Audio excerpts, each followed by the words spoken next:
El cuestionario de padres es muy interesante porque produce toda una tipología de la involucración de los padres. Entonces, había preguntas, por ejemplo, sobre cómo los padres se habían involucrado y qué actitudes tenían hacia la educación en primaria, o sea, mucho antes de que sus hijos tuvieran 15 años y que es el momento en el que se hace la prueba PISA.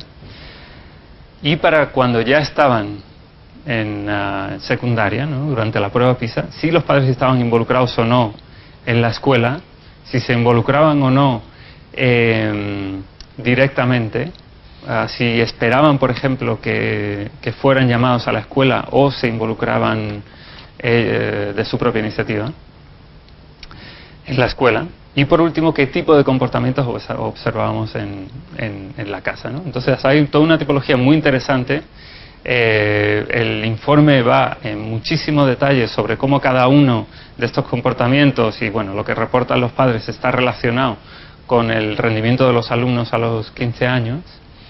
Pero bueno, la idea es también intentar sacar conclusiones más generales, ¿no?, como las que he estado presentando antes.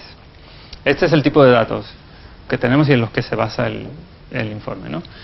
Se les hizo una pregunta a los padres sobre si leían o no a menudo con sus hijos cuando sus hijos estaban en primaria.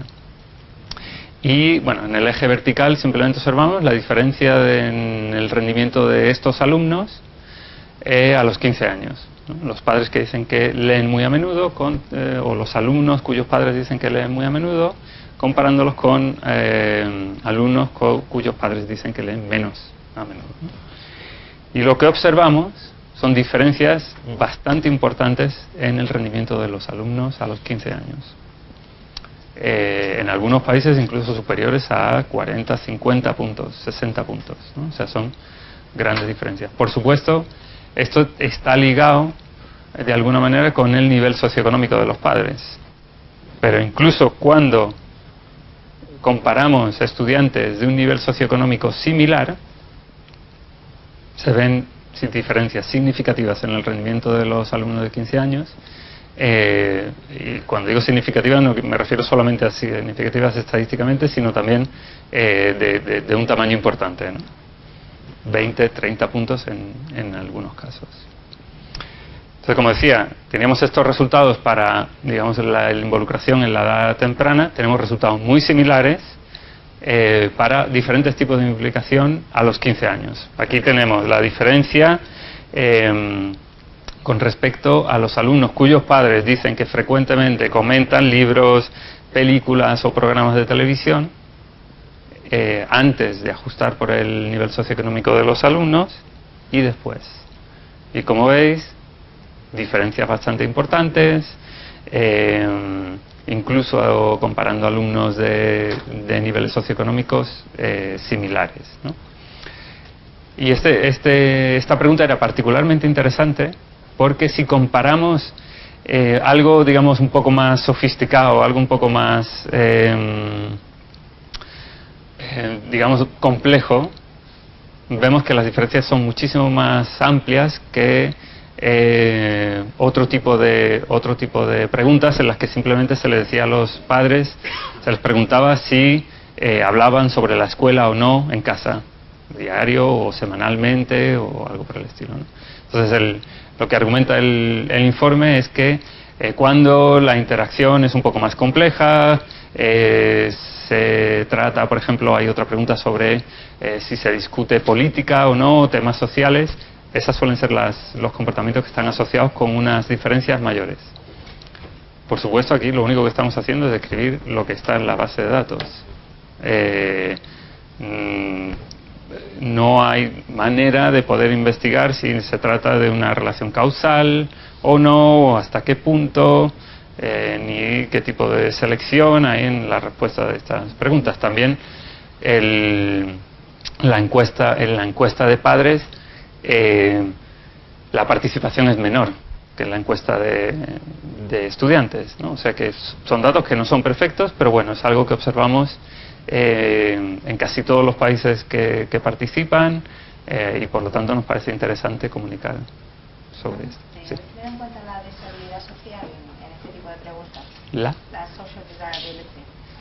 En este tipo de preguntas, a ver, lo que hacemos es... Perdón. Si habéis tenido en cuenta la deseabilidad social a la hora de analizar este tipo de cuestiones. Claro, ese es un problema que podemos tener, por ejemplo, si los padres que responden o los padres que responden de una manera determinada son también aquellos cuyos alumnos salen mejor, ¿no? En la prueba, tienen un desempeño más alto. Es posible que pasa eso, pero tendrías que argumentar qué pasa en todos los países que participan, ¿no? Y qué pasa en todos las preguntas que hacemos sobre este tipo, ¿no? De involucración en los padres. Entonces, bueno, pues...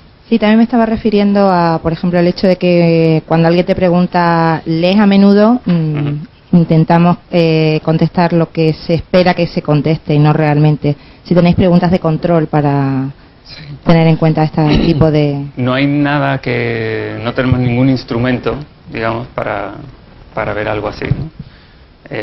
Lo que estamos mirando son simplemente las relaciones sin controlar por nada, y luego vamos añadiendo una serie de controles, como por ejemplo el nivel socioeconómico de los padres, ¿no? Y en el informe tienes más detalles sobre, pues, diferentes controles que se han ido metiendo dentro de los modelos, el género, por ejemplo, de los alumnos, si los alumnos son inmigrantes o no, pero no hay ningún esfuerzo, no hemos hecho ningún esfuerzo específico para controlar cómo responden precisamente este tipo de preguntas. Entonces, bueno, pues es un riesgo, digamos.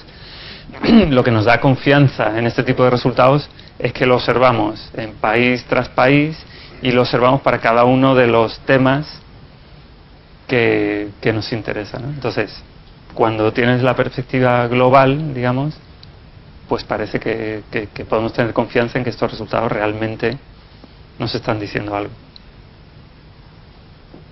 Hola. A mí me ha sorprendido que parece que no existe una relación entre el apoyo de los padres y los resultados.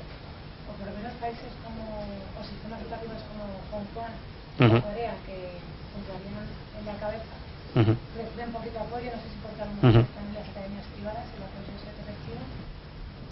Y Nueva Zelanda sí que puntúa alto, pero como Italia o Qatar, ¿no? No existe una relación... Exacto. Bueno, en general, en la mayoría de los países sí que existe, ¿no?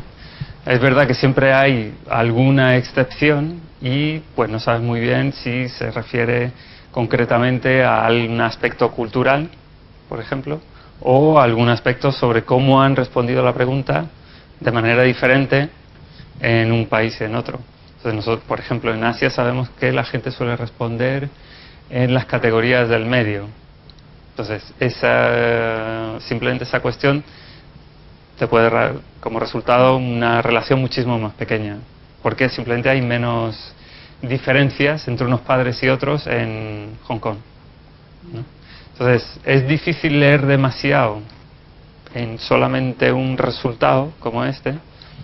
Es útil también para comunicar, porque si no es muy difícil exactamente, empiezas a construir índices y empiezas a ver, bueno, índices que son mucho más válidos, etcétera, etcétera, pero que son mucho más difíciles de comunicar, ¿no?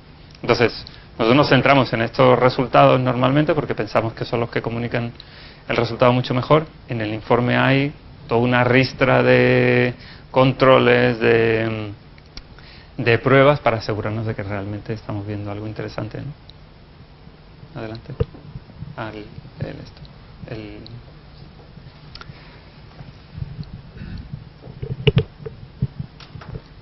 Hola. Hola. Mira, es una duda técnica sobre el gráfico este. Claro, inevitablemente uno tiende a comparar un país con el que está al lado, que está más allá. Entonces, me pregunto si esa diferencia de puntuación no nos da una medida absoluta. Y no sería mejor, tal vez, en vez de presentar unos gráficos con la diferencia, estrictamente hablando, sino presentar con el efecto del tamaño, con el tamaño del efecto. Sí. Dividiendo un poco por la variación, porque a lo mejor en unos sitios es más variable la puntuación, en otros menos, y claro, sería mejor, pienso, como sí. sugerencia. No, es otra manera de presentar los datos y probablemente técnicamente es mucho más correcto. Exacto. Nosotros solemos tender a este tipo de presentaciones también porque son mucho más sencillas y son más sencillas para la gente de comprender, bueno, en teoría, aunque todavía tenemos bastantes problemas para explicar exactamente qué significa 10 puntos PISA o 20. Si ya te metes en que eso depende de la variación pues nos parece más complicado.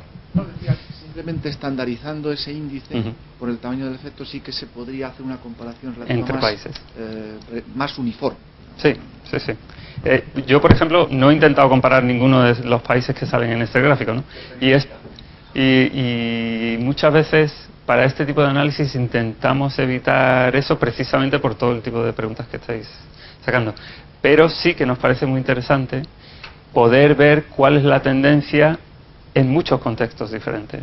Y ese es realmente el mensaje del gráfico, ¿no? Que estés en un contexto o estés en otro, en la mayoría de los contextos parece haber un efecto o parece haber una diferencia importante, mejor dicho, importante no solamente estadísticamente, sino por el tamaño de la diferencia, ¿no? Que luego tal país, no sé, pues sí, es verdad que es más complejo y pues bueno, las diferencias entre países en concreto en esto pues son pequeñas, bueno, hay algunos en los que sí que sale más potente que otros, ¿no? Pero claro, pero es que es inevitable difícil cuando ves un gráfico de estos comparar. Es decir, a simple vista no dices, hombre, pues mira, en Portugal es mucho y en Qatar es poco o viceversa, ¿no? Entonces por eso decía que ese otro índice que dividiría esa diferencia simplemente por la varianza, por la desviación típica de los datos de ese país, sí que te permitiría visualizar la comparación. Es una sugerencia. Es cierto, totalmente de acuerdo. Y gracias por la sugerencia.